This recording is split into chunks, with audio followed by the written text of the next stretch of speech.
स्वागत है आपका। मैं हूं आपके साथ अनुज श्रीवास्तव। बुलेटिन की शुरुआत करते हैं। यूपी में कोरोना के मामलों में लगातार गिरावट जारी है। बीते 24 घंटे में 12,547 नए मामले सामने आए हैं। 24 घंटे में 28,404 मरीज ठीक हुए हैं। बीते 24 घंटे के दौरान 2,56,755 लोगों की टेस्टिंग हुई है। तो क्या कुछ अपडेट है उत्तर प्रदेश में कोरोना को लेकर, वो हम आपको बता रहे हैं। आंकड़े क्या कुछ निकलकर सामने आए हैं वो हम आपको बता रहे हैं।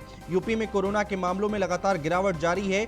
बीते 24 घंटे में 12,547 नए मामले सामने आए हैं। 24 घंटे में 28,404 मरीज ठीक होकर घर गए हैं।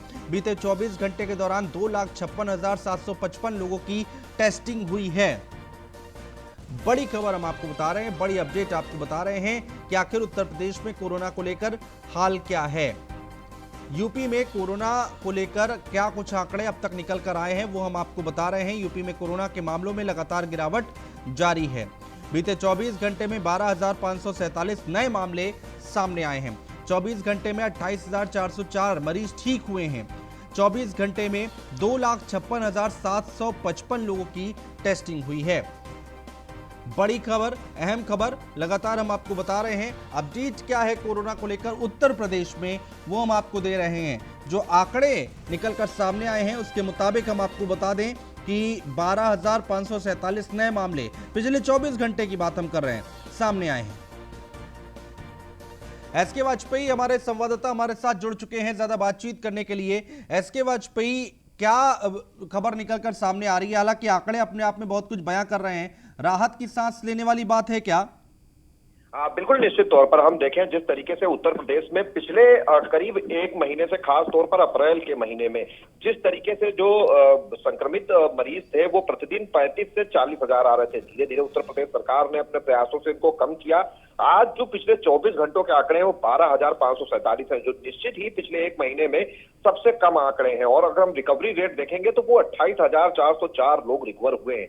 24 घंटे के दौरान 2,56,755 टेस्ट किए गए हैं। तो निश्चित है कि बड़े पैमाने पर टेस्टिंग हुई है और बावजूद इसके जो संक्रमण दर है वो गिरी और रिकवरी रेट बढ़ा है। हालांकि पिछले 15 दिन से लगातार ये क्रम चल रहा है, लेकिन अगर आज के आंकड़ों को देखेंगे तो निश्चित है कि पिछले एक महीने में जो स्थिति उत्तर प्रदेश में रही है कहीं ना कहीं उसमें जरूर बड़ी राहत भरी बात है। हालांकि अब उत्तर प्रदेश सरकार जहां सोमवार तक पहले ही कोरोना कर्फ्यू लगा हुआ है और लगातार हर प्रयास कर रही है जिससे उत्तर प्रदेश में कोरोना के आंकड़ों को ठीक किया जा सके, लोगों को मदद दी जा सके। तो अब लोगों को भी जरूरत है कि जो गाइडलाइन है, जो दिशा निर्देश है उनको फॉलो करें ताकि ये आंकड़े बने रहें और स्थिति उत्तर प्रदेश में और ज्यादा बेहतर हो। कहीं ना कहीं ये आंकड़े बता रहे हैं कि लोगों के लिए राहत भरी बात है। जिन चीजों को लेकर एक अव्यवस्था की स्थिति थी, लोगों के बीच में डर था, कहीं ना कहीं ये आंकड़े बता रहे हैं कि वो डर धीरे धीरे दूर हो रहा है। लेकिन जरूरी यही है कि लोग कहीं कोई असावधानी मत बरतें और जो दिशा निर्देश है उनको फॉलो करते रहें। जी बहुत शुक्रिया एसके वाजपेयी तमाम जानकारी अपडेट हम तक पहुंचाने के लिए।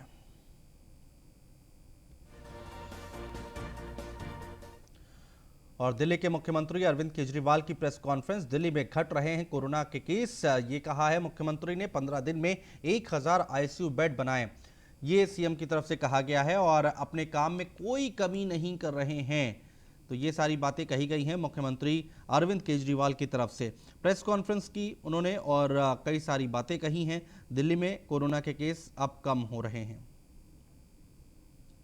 से हम एक और ज़रूरी सेवा शुरू कर रहे हैं। आज से हम ऑक्सीजन कॉन्सेंट्रेटर बैंक शुरू कर रहे हैं।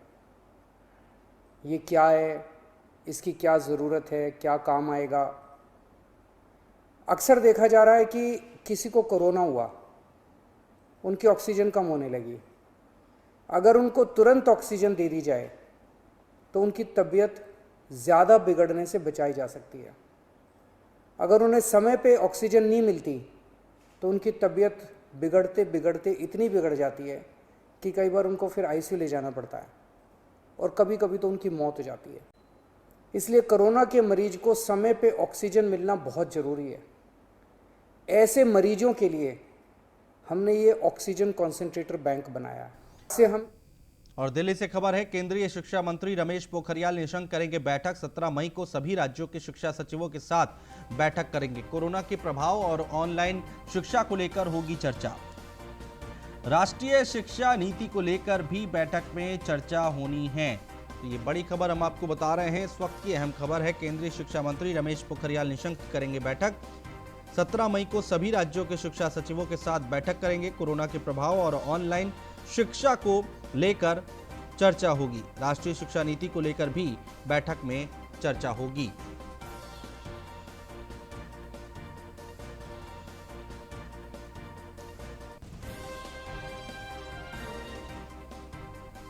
तो केंद्रीय शिक्षा मंत्री रमेश पोखरियाल निशंक बैठक करने वाले हैं। 17 मई को सभी राज्यों के शिक्षा सचिवों के साथ बैठक करेंगे। कोरोना के प्रभाव और ऑनलाइन शिक्षा को लेकर होगी चर्चा।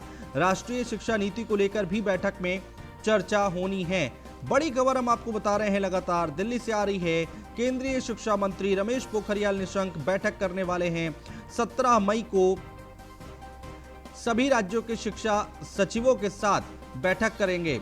कोरोना के प्रभाव और ऑनलाइन शिक्षा को लेकर चर्चा होगी। आगे की रणनीति तय होगी। कुछ नए दिशा निर्देश जारी किए जाएंगे।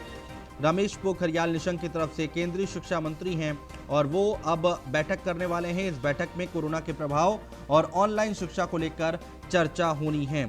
राष्ट्रीय शिक्षा नीति को लेकर भी बैठक में चर्चा होगी।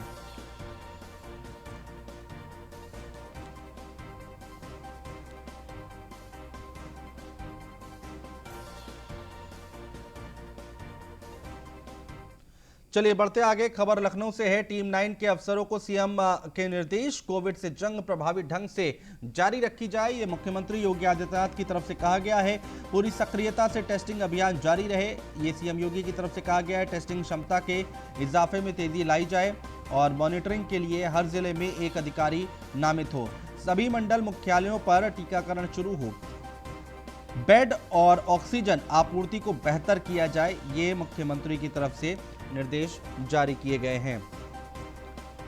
तो टीम 9 के अफसरों को मुख्यमंत्री योगी आदित्यनाथ ने निर्देश जारी किए हैं। क्या कुछ कहा है वो हम आपको लगातार बता रहे हैं। कोविड से जंग प्रभावी ढंग से जारी रखी जाए, पूरी सक्रियता से टेस्टिंग अभियान जारी रहे, टेस्टिंग क्षमता के इजाफे में तेजी लाई जाए, मॉनिटरिंग के लिए हर जिले में एक अधिकारी नामित हो।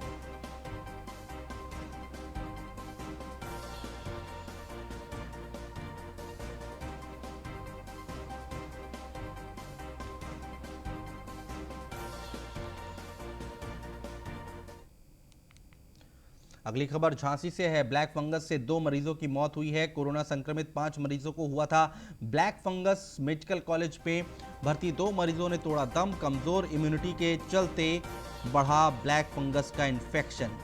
तो बड़ी खबर हम आपको बता रहे हैं, झांसी से आ रही है।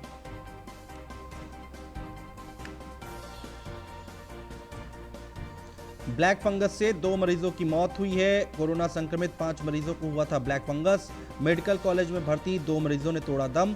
कमजोर इम्यूनिटी के चलते बढ़ा ब्लैक फंगस का इन्फेक्शन। तो झांसी से इस वक्त की बड़ी खबर हम आपको बता रहे हैं। अहम खबर है, ब्लैक फंगस से 2 मरीजों की मौत हुई है। कोरोना संक्रमित 5 मरीजों को हुआ था ब्लैक फंगस। मेडिकल कॉलेज में भर्ती 2 मरीजों ने तोड़ा दम।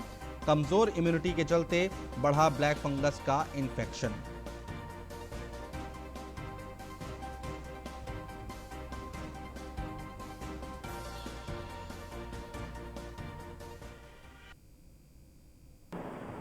एक नई बीमारी इजाद हो रही है जिसको म्यूकोरमाइकोसिस कहते हैं या ब्लैक फंगस, हिंदी में बोलें तो काली फफूंदी। इस फंगस की वजह से बहुत से लोगों को काफ़ी नुकसान की भरपाई करना पड़ रही है। जहाँ तक ये फंगस जो होता है वो लो इम्यूनिटी के पेशेंटों में पाया जाता है। प्रायः ये देखा जा रहा है कि जो पेशेंट कोविड-19 से पॉजिटिव पाए जाते हैं, उन पेशेंटों को जिनमें निमोनाइटिस भी डेवलप्ड हो जाता है, उन पेशेंटों को हाई डोज कॉर्टिकोस्टेरॉइड हम लोगों को देना पड़ता है, जिसकी वजह से पोस्ट कोविड जो कॉम्प्लिकेशन आते हैं उनमें से एक नया ये म्यूकोरमाइकोसिस भी डेवलप्ड हो रहा है।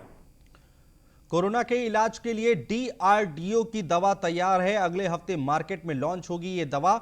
डीआरडीओ की दवा से ऑक्सीजन पर कम निर्भरता होगी और 2DG दवा का हैदराबाद में तेजी से उत्पादन शुरू हुआ है और 2DG दवा की 10,000 डोज जल्द मिलने की उम्मीद है। 2DG से कोविड मरीज जल्द रिकवर होंगे। तो ये एक अच्छी खबर है, बड़ी खबर है। कोरोना के इलाज के लिए DRDO की दवा तैयार है। अगले हफ्ते मार्केट में लॉन्च होगी ये दवा। 2DG दवा का हैदराबाद में तेजी से उत्पादन शुरू हुआ है। 2DG दवा की 10,000 डोज जल्द मिलने की उम्मीद है। 2DG से कोविड मरीज जल्द रिकवर होंगे। तो ये बड़ी खबर हम आपको बता रहे हैं। इस वक्त की अहम खबर है, कोरोना के इलाज के लिए DRDO की दवा तैयार है।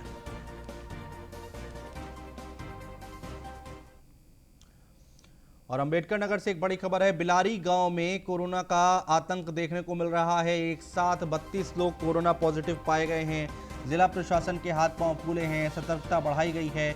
बिलारी गांव को तत्काल सील किया गया है। गांव में खाद्यान्न, फल सब्जी की गाड़ी लगाई गई है। पूरे गांव में सैनिटाइजेशन अभियान चलाया गया है।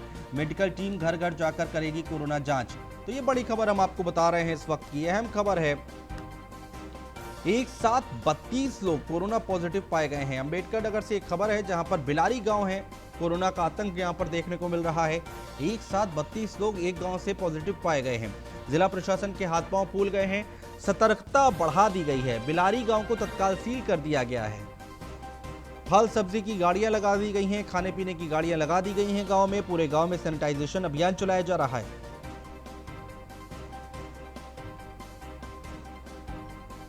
गांव को सील किया जा रहा है, आवागमन के रास्तों को रोका जा रहा है और ये इस गांव को सैनिटाइजर कराने की व्यवस्था की गई है। आला अधिकारी में कौन कौन सर आ चुके हैं? इस समय तहसीलदार साहब हैं, मैं स्वयं हूँ, सफाई कर्मी हैं, लेखपाल हैं आदि यहाँ मौजूद हैं। स्वास्थ्य महकमे का कोई भी कर्मचारी यहाँ अभी तक नहीं आया। 5 नए ब्लैक फंगस मरीजों की पुष्टि हुई है। मेरठ में अब तक 8 ब्लैक फंगस के मरीज सामने आए हैं। एक बिजनौर और एक गाजियाबाद के रहने वाले हैं मरीज, और सभी मरीजों का अस्पताल में इलाज चल रहा है। बड़ी खबर हम आपको बता रहे हैं, मेरठ से आ रही है। अब तक 8 ब्लैक फंगस के मरीज सामने आ चुके हैं। तो ये बड़ी खबर हम आपको बता रहे हैं और सभी मरीजों का इलाज अभी फिलहाल अस्पताल में चल रहा है। 5 नए ब्लैक फंगस मरीजों की पुष्टि और हुई है। मेरठ का हाल हम आपको बता रहे हैं। मेरठ में अब तक 8 ब्लैक फंगस के मरीज सामने आए हैं।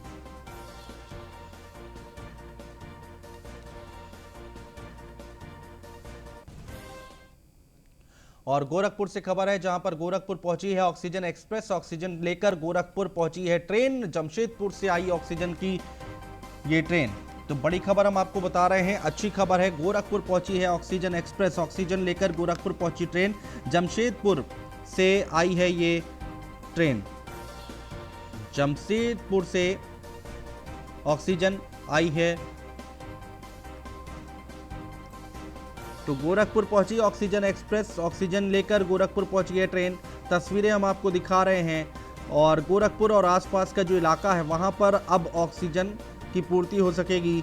वहां पर अब दिक्कतें कम होंगी। फिलहाल तस्वीरें हम आपको दिखा रहे हैं, ये एक अच्छी खबर है। गोरखपुर पहुंच गई है ऑक्सीजन एक्सप्रेस, जो कि जमशेदपुर से आई है।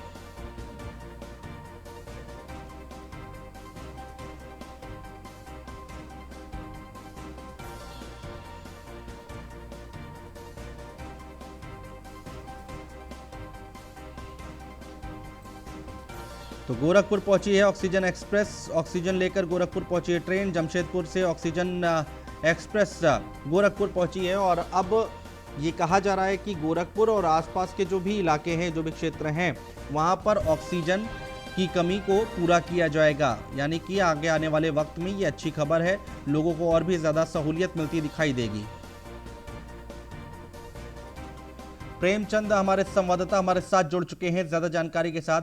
प्रेमचंद, आज ऑक्सीजन एक्सप्रेस जो है वो गोरखपुर पहुंच चुकी है।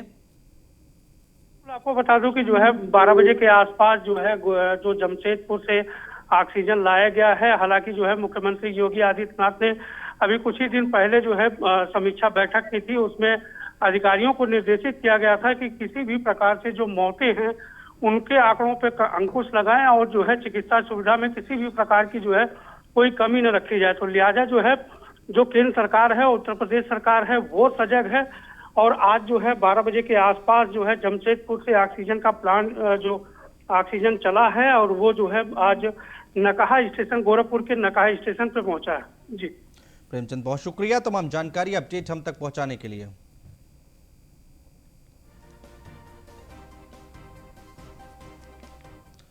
और रायबरेली से खबर है, न्यूज़ वन इंडिया की खबर का बड़ा असर हुआ है। खबर चलाने के बाद हरकत में आई है रायबरेली पुलिस।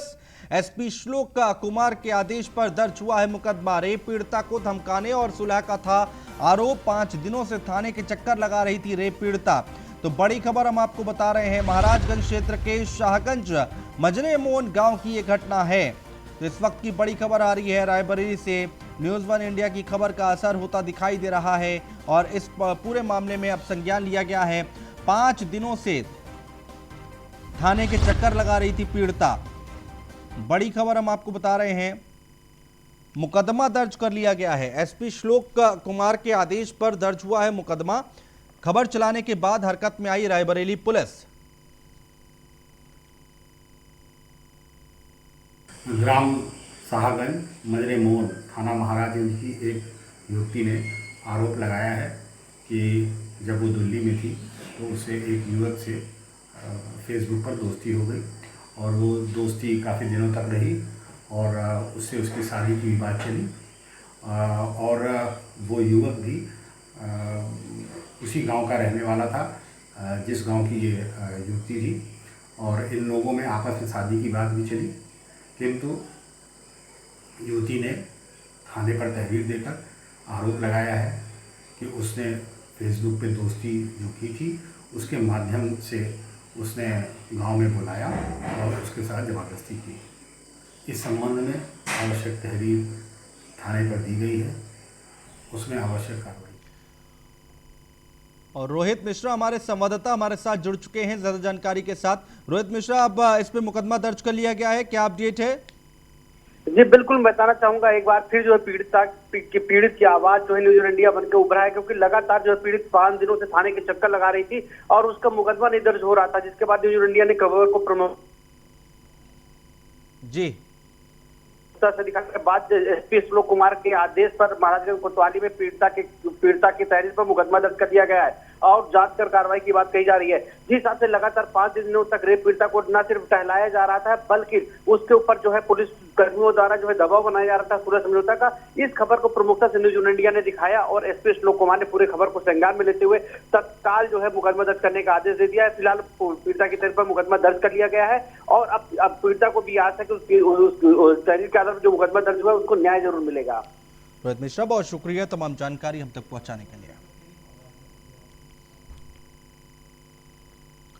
और लखनऊ से एक बड़ी खबर आ रही है, यूपी में बढ़ सकती हैं बिजली की दरें। विद्युत कंपनियां फिर बिजली की दरें बढ़ाने की तैयारी में हैं। बिजली उपभोक्ताओं पर रेगुलेटरी सरचार्ज लगाने का प्रस्ताव है। यूपीपीसीएल ने नियामक आयोग को भेजा प्रस्ताव। सरचार्ज लगने पर करीब 10% अधिक करना होगा भुगतान। 17 मई को नियामक आयोग करेगा यूपीपीसीएल के प्रस्ताव पर सुनवाई। ये बड़ी खबर हम आपको बता रहे हैं, इस वक्त की अहम खबर है। यूपी में बढ़ सकती है बिजली की दरें। विद्युत कंपनियां फिर से बिजली की दरें बढ़ाने की तैयारी में हैं। बिजली उपभोक्ताओं पर रेगुलेटरी सरचार्ज लगाने का प्रस्ताव है। यूपीपीसीएल ने नियामक आयोग को प्रस्ताव भेजा है। सरचार्ज लगने पर करीब 10% ज्यादा भुगतान करना पड़ेगा आपको। 17 मई को नियामक आयोग करेगा यूपीपीसीएल के प्रस्ताव पर सुनवाई। बड़ी खबर हम आपको बता रहे हैं, इस वक्त की अहम खबर है।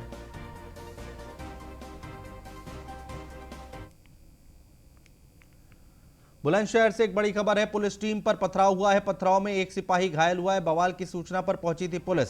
सियाना क्षेत्र के किरण टॉकीज के पास पथराव हुआ है। 12 नामजद और 15 अज्ञात पर मामला दर्ज किया गया है। तो बड़ी खबर हम आपको बता रहे हैं, इस वक्त की अहम खबर है, बुलंदशहर से आ रही है। पुलिस टीम पर पथराव हुआ है। पथराव में एक सिपाही घायल हुआ। बवाल की सूचना पर पुलिस थी पहुंची और सियाना क्षेत्र के किरण टॉकीज के पास पथराव हुआ है। अमरोहा से एक खबर आ रही है, चोरों ने शराब की दुकान पर चोरी की है। दुकान से करीब 2 लाख की शराब चोरी की है। दुकान में कूमल लगाकर दिया घटना को अंजाम। थाना गजरौला के ख्यालीपुर ढाल का ये मामला है। बड़ी खबर हम आपको बता रहे हैं, इस वक्त की तस्वीरें आप देख पा रहे हैं, ये अमरोहा की तस्वीरें हैं जहां पर एक शराब की दुकान को चोरों ने अपना निशाना बनाया और कहा यह जा रहा है कि दुकान से तकरीबन 2 लाख की शराब को चुराया गया है।